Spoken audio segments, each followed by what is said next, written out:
Hello everyone, and thank you for tuning in today. It's been quite some time since you folks have last heard from me, and well, there's quite a lot that's changed since then. So first and foremost, I'm recording this video with a camcorder that you guys have not seen videos being recorded with in the past. This is a Sony HDR CX440, very nice camera, and right now I have it on a tripod, so it's getting a very nice steady shot. Previously, my videos were recorded with cell phones. It's convenient. I can just pull my phone out of my pocket and record. But the issues is that it doesn't make for a steady shot. A lot of times you're holding the phone one-handed and it makes it difficult to get a nice, steady, clean shot. So this should set ground for a lot steadier and better videos in the future. So second thing, we are looking at the newly constructed fire alarm system here in my home. So if you're somebody who maybe hasn't been following my videos, or you watched that video when it first came out and kind of forgot, all of my previous system test videos were recorded, well, except for my very early ones, they were recorded in the laundry room of my father's home.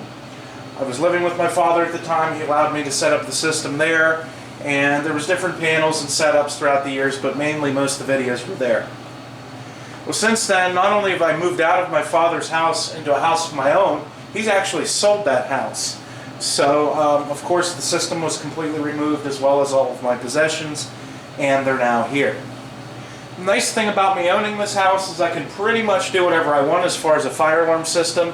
It's not like before where it's limited to 1 or 2 rooms, and nothing can be surface mounted or anything like that. So, speaking of surface mount, this is probably the only area in the system that's going to be set up surface mounted. Everything else will be flush with the finished wall. You won't see back boxes, you won't see conduit, you won't see wire, nothing, just the devices.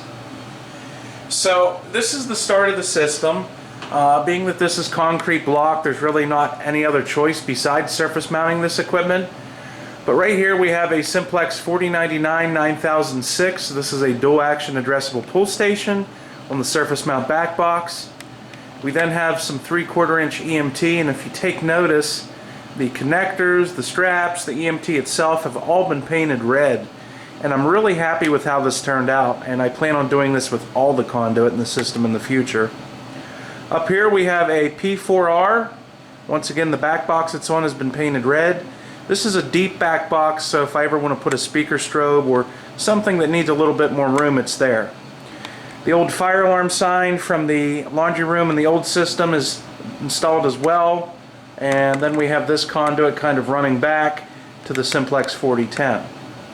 So I'm not going to show the 4010 today because it's on the other side of the basement and there's really not much to see with it. In fact, it's not even powered up. But I just wanted to show you folks the start of this system and let you know that, I'm still here, I'm still going to make videos, and yes, I do plan on putting a system in this house. So the system eventually will be throughout the whole house, and it's going to be once again hooked up as if it's a life safety system and as close to code compliant as possible.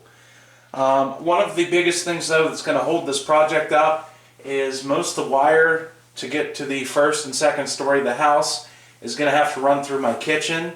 Eventually I will be opening up the walls and ceilings in the kitchen to do other projects, but until I start those projects I really can't run the fire alarm cable for the system through there yet. So I'll just give you guys a little bit of an advance warning. It's probably going to be a while until this system is expanded, but eventually I will get a test video in for you, and there is a minor expansion that will occur here in the basement besides these 2 devices that I will show in the future as well.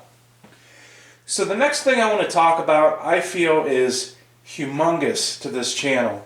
I know a lot of people kind of hope and dream that they can do this. I can't say that it's always been mine. For a period of time it kind of was, but then the opportunity knocked and I took it. So I'm very happy to announce that I've accepted a position with a local company that specializes in installing fire alarm systems, security systems, video camera systems, and door access systems. So the way I worded that was kind of confusing. So they specialize in fire alarm systems, but they also do the other 3.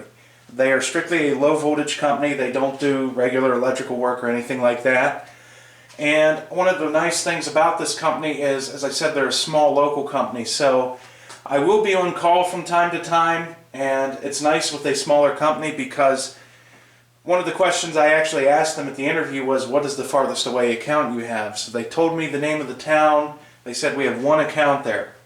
I went home, researched that town, and found out that it's about 2 hours and 15 minutes from my house to get there. So worst case scenario, if there would be an after-hours service call, that's going to be my maximum drive time to get there. Some of these bigger companies that are all throughout the U.S., I've heard stories of techs being sent 3, 4, 5, even 6 hours one way on a service call to fix an issue. So I'm really glad that I'm not going to be making ridiculous drive times like that. But it is a smaller company. They don't have hundreds and thousands of techs out there. So that's another thing that's beneficial. I'm going to know the techs pretty well that I'm going to be working with. But additionally, it's my understanding that I'm almost going to have like my own service area. So whatever I install to begin with is what I'll be coming back to service and inspect. So what I'm getting to is it's a situation where I'll do the job right the first time so that when I come back, if there's an issue, it will make my life easier then. The pay and benefits are great. They're going to be providing me with a company vehicle, all the tools, a cell phone, uniforms. As I said, I'll be on call approximately one weekend per month, but the typical work hours will be 8 to 4:30 Monday through Friday, which I've been working probably for over 10 years now. I don't think I've ever had a job with a set schedule like that. Everything was second and third shift, or there was really no set days off. It was on a week-by-week basis. In fact, I worked for about 6 months at an employer that was strictly on call. I would have to literally call them every night and ask them, what is my work schedule for tomorrow? Not something that I miss.